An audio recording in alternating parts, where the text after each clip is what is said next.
जागतिक बौद्ध धम्मदिनानिमित्त बुद्धभूमी एलकी कामटा फाटा येथे 22 गावांच्या वतीने 22 फुटाच्या 22 धम्मध्वजांचं ध्वजारोहण। आखाडा बाळापूर येथून जवळच असलेल्या कामटा फाटा तक्षशिला बुद्धभूमी या ठिकाणी जागतिक बौद्ध धम्मध्वज दिनानिमित्त तक्षशिला बौद्ध धम्म परिषदेच्या 22व्या वर्षानिमित्त जवळपासच्या 22 गावांच्या वतीने 22 फुटाच्या 22 धम्मध्वजाचं ध्वजारोहण कार्यक्रम दिनांक 8 रोजी सकाळी संपन्न झाला।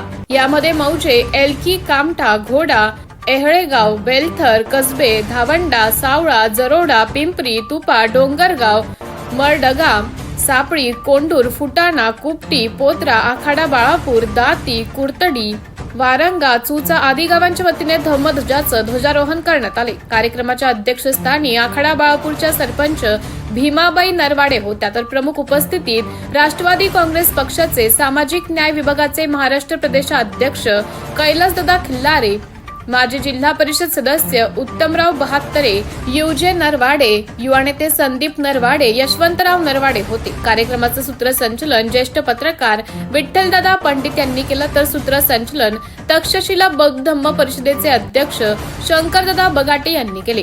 कार्यक्रम यशस्वी करण्यासाठी आयोजन समितीचे शंकरदादा बगाटे, विठ्ठलदादा पंडित, संदीप नरवाडे, सुरेश घोडगे, बेगजी घोडगे आदींनी अथक परिश्रम घेतले। एन मराठी न्यूज करिता उपसंपादक आनंद कुमार पंडित।